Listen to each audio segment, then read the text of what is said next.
അപ്പോൾ ഇന്ന് നമുക്ക് വളരെ പെട്ടെന്ന് തന്നെ ഒരു മുട്ടയട തയ്യാറാക്കിയെടുക്കാം. അപ്പോൾ നിങ്ങൾ അതിനു മുമ്പ് എന്നെ ഒന്ന് സബ്സ്ക്രൈബ് ചെയ്തും ലൈക്ക് ചെയ്തും ഷെയർ ചെയ്തും ഒക്കെ സപ്പോർട്ട് ചെയ്യണം പ്ലീസ്. അപ്പം നമുക്ക് ആദ്യമായിട്ട് ഒരു ഗ്ലാസ് മൈദ ഞാൻ എടുത്തിട്ടുണ്ട്. ആ മൈദ ഒരു പാത്രത്തിലിട്ട് കൊടുത്ത് പാകത്തിന് ഉപ്പും കുറച്ച് വെള്ളവും ചേർത്ത് നമുക്ക് നല്ലതുപോലെ കുഴച്ചെടുക്കണം. നമുക്കതിൻ്റെ കവറിങ്ങിന് വേണ്ടിയിട്ടാണ്. വെള്ളം നമ്മൾ ഒഴിച്ചു കൊടുക്കുമ്പോൾ എപ്പോഴും അല്പാൽപമായിട്ട് വേണം ഒഴിച്ചു കൊടുക്കാൻ. വെള്ളം കൂടിപ്പോയി കഴിഞ്ഞാൽ നമ്മുടെ ഇത് ശരിയായി കിട്ടില്ല. എണ്ണയിലേക്ക് ഇടുമ്പോൾ നമുക്ക് പൊട്ടിയൊക്കെ പോകാൻ ചാൻസ് ഉണ്ട്.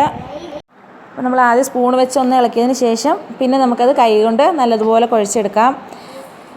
അപ്പം ഞാനിത് നല്ലതുപോലെ കുഴച്ചെടുത്തിട്ടുണ്ട്.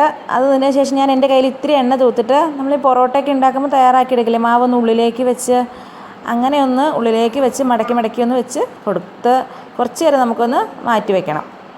ഒത്തിരി സമയമൊന്നും മാറ്റി വെക്കേണ്ട കേട്ടോ. അതിൻ്റെ ആ മസാല റെഡിയാക്കുന്ന അത്രയും സമയം മാത്രം മതി. അപ്പോൾ നമുക്ക് മസാലക്കൂട്ട് റെഡിയാക്കാൻ വേണ്ടി നമ്മൾ എപ്പോഴും ചെയ്യുന്ന പോലെ തന്നെ ഒരു പാനിൽ ഇത്തിരി എണ്ണ ഒഴിച്ച് ആദ്യം ജിഞ്ചർ ഗാർലിക് പേസ്റ്റ് അതിലിട്ട് കൊടുത്തു. അതിനുശേഷം ഒരു കുഞ്ഞ് സവോള പൊടിയായിട്ടരിഞ്ഞ ചെറിയ സവോള അതെടുത്ത് നമ്മൾ നല്ലതുപോലെ വഴറ്റിയെടുക്കുവാണ്. അപ്പോൾ നമ്മൾ എല്ലാ സ്നാക്സ് ഉണ്ടാക്കുന്നതിനും ഏകദേശം മസാലക്കൂട്ട് ഒന്ന് തന്നെയാണ്. പിന്നെ നമ്മൾ അതിൽ ചിക്കനോ മുട്ടയോ ബീഫോ അങ്ങനെ മാറി ഓരോന്ന് വെക്കണമെന്ന് മാത്രം. പിന്നെ വെജിറ്റബിളാണ് താല്പര്യം ഉണ്ടെങ്കിൽ വെജിറ്റബിൾസ് വെച്ച് കൊടുക്കാം. അങ്ങനെ അപ്പോൾ നമ്മൾ സവോള പാകത്തിന് ഉപ്പും ചേർത്ത് നല്ലതുപോലെ വഴറ്റിയെടുത്തിട്ടുണ്ട്. അതിലേക്ക് 1/2 സ്പൂൺ മുളക് പൊടിയും 1/2 സ്പൂൺ മസാലപ്പൊടിയും പിന്നെ ഒരു 1/4 ടീസ്പൂൺ മഞ്ഞൾപ്പൊടിയും മുട്ടയായതിൻ്റെ പേരിൽ ഒരു 1/4 ടീസ്പൂൺ കുരുമുളക് പൊടിയും ചേർത്ത് നമുക്കൊന്ന് ഇളക്കിയെടുക്കാം. പിന്നെ ഞാനിവിടെ ഒരു 2 മുട്ട എടുത്ത് ഗ്രേറ്റ് ചെയ്ത് വെച്ചിട്ടുണ്ട്. ആ ഗ്രേറ്റ് ചെയ്ത് വെച്ച മുട്ടയും കൂടെ ചേർത്ത് നമുക്കിനി മിക്സ് നല്ലതുപോലെ ഇളക്കി യോജിപ്പിച്ചെടുക്കാം. നല്ല രീതിയിൽ തന്നെ നമുക്കിത് എല്ലായിടത്തും മുളക് ഉപ്പൊക്കെ പിടിക്കാൻ പാകത്തിന് യോജിപ്പിച്ചെടുക്കാം. ഇതേ മിക്സ് നല്ല രീതിയിൽ റെഡി ആയിട്ടുണ്ട്. നമുക്കിനി റെഡിയാക്കി എടുക്കാം. അപ്പോൾ ഇവിടെ ഈ കുഴച്ച് വെച്ച മാവ് നമുക്കൊന്ന് പരത്തിയെടുക്കണം. അപ്പോൾ അതിന് എളുപ്പത്തിന് വേണ്ടി നമുക്കിത് 2ആയിട്ട് മുറിച്ചെടുക്കാം. എന്നിട്ട് നമുക്ക് ഈ കൗണ്ടർ ടോപ്പിൻ്റെ മുകളിലിട്ട് നല്ലതുപോലെ പരത്തിയെടുക്കുമ്പോൾ ആദ്യം ഇത്തിരി പൊടി നമ്മൾ കൗണ്ടർ ടോപ്പിൻ്റെ മുകളിലൊന്ന് വിതറി കൊടുക്കണം. അപ്പം പരത്തിയെടുക്കാൻ എളുപ്പമുണ്ടാവും.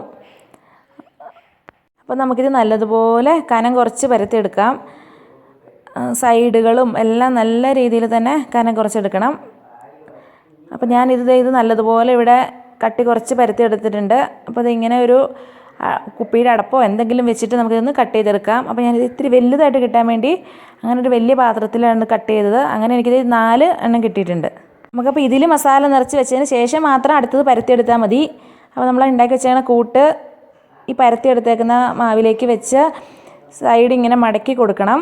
മടക്കി കൊടുത്തതിന് ശേഷം നല്ലതുപോലെ കൈ കൊണ്ടൊന്ന് പ്രസ് ചെയ്ത് ഒട്ടാൻ പാകത്തിന് നല്ലതുപോലെ ഒന്ന് പ്രസ് ചെയ്ത് കൊടുക്കണം. പിന്നെ നമുക്കിത് ഇങ്ങനെ ഒരു സ്പൂൺ ഉപയോഗിച്ച് അതിൻ്റെ സൈഡൊക്കെ ഒന്ന് പ്രസ് ചെയ്ത് കൊടുക്കാം. അപ്പോൾ നല്ലൊരു ഭംഗിയും കിട്ടും. ഭംഗി മാത്രമല്ല നല്ല ടൈറ്റായിട്ട് ഒട്ടിയിരിക്കുകയും ചെയ്യും. നമ്മൾ ഫ്രൈ ചെയ്തെടുക്കുമ്പം ആ സൈഡുകളൊക്കെ നല്ല ക്രിസ്പായിട്ട് കിട്ടുകയും ചെയ്യും. അപ്പോൾ നമ്മളിത് ഇതുപോലെ റെഡിയാക്കി എടുക്കാം. പിന്നെ ഞാൻ അടുത്ത ട്രിപ്പ് മാവും കൂടി ഇതുപോലെ പരത്തിയെടുക്കട്ടെ. അത് പരത്തിയെടുത്തതിൽ എനിക്കിത് 3 എണ്ണം കിട്ടിയിട്ടുണ്ട്. അപ്പം ബാക്കിയുള്ളതെല്ലാം ഇതുപോലെ റെഡിയാക്കി ഞാൻ എടുത്തിട്ടുണ്ട്. അപ്പോൾ ഇത് നല്ല ഭംഗിയായിട്ട് ഇരിക്കുന്നത് കണ്ടോ, നല്ല ടൈറ്റായിട്ട് ഒട്ടിയിരിക്കുന്നുണ്ട്. അപ്പോൾ ഇത് എണ്ണ നല്ലതുപോലെ ചൂടായി വന്നിട്ടുണ്ട്. നമുക്കത് ഓരോന്നിട്ട് ഫ്രൈ ചെയ്തെടുക്കാം. പിന്നെ എണ്ണയ്ക്ക് അങ്ങോട്ട് ഒരുപാട് ചൂടുണ്ടാവരുത്. ഒത്തിരി ചൂടുണ്ടായി കഴിഞ്ഞാൽ നമ്മൾ ഇത് ഇടുമ്പോഴേക്കും ഇത് ഈ പൂരിയൊക്കെ പൊളച്ച് വരുന്ന പോലെ കൊമള വെച്ച് വരും. അതിൻ്റെ പേരിൽ നമ്മൾ അത്രയ്ക്ക് അങ്ങോട്ട് ചൂടുള്ള എണ്ണയിലേക്ക് ഇടരുത്. അപ്പോൾ നമുക്കിത് ഇട്ട് കൊടുത്ത് ഓരോന്ന് ഫ്രൈ ചെയ്തെടുക്കാം. അപ്പോൾ തിരിച്ച് മറിച്ചിട്ട് വേണം കേട്ടോ ഇത് ഫ്രൈ ചെയ്തെടുക്കാൻ.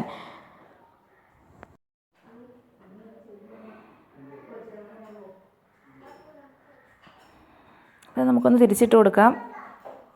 മാവ് നമ്മൾ കുഴച്ചെടുക്കുന്ന സമയത്ത് വെള്ളം ഇത്തിരി കൂടി പോയിട്ടുണ്ടെങ്കിൽ നമ്മളിങ്ങനെ എണ്ണയിലേക്ക് ഇടുമ്പം എണ്ണ കുടിക്കുകയും ചെയ്യും. അതുമാത്രമല്ല പൊട്ടിപ്പോകാനുള്ള ചാൻസും ഉണ്ട്. പൊട്ടിപ്പോയി കഴിഞ്ഞാൽ ഫില്ലിങ്സൊക്കെ പിന്നെ പുറത്തേക്ക് വരും. ആകെ അത് കൊള്ളില്ലാണ്ടാവും. അപ്പോൾ ഇത് റെഡി ആയിട്ടുണ്ട്. നമുക്കിത് കോരിയെടുക്കാം. നമ്മൾ ബാക്കി ഉണ്ടാക്കി വെച്ചേക്കുന്ന എല്ലാം ഇതുപോലെ ഫ്രൈ ചെയ്തെടുക്കാം. അപ്പോൾ ഞാൻ അടുത്ത 2 എണ്ണം കൂടി ഇട്ട് കൊടുക്കട്ടെ.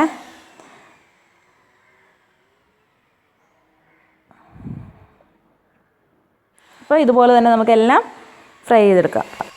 എല്ലാം ഞാൻ ഇവിടെ പൊരിച്ചെടുത്തിട്ടുണ്ട്. അപ്പോൾ നമുക്ക് നല്ല അടിപൊളിയായിട്ടുള്ളൊരു മുട്ടയുടെ ഇവിടെ റെഡി ആയിട്ടുണ്ട്. നിങ്ങളെല്ലാവരും വീട്ടിലിതൊന്ന് ഉണ്ടാക്കി നോക്കണം. ഇൻഷാ അല്ലാ നമുക്ക് അടുത്ത വീഡിയോയിൽ കാണാം.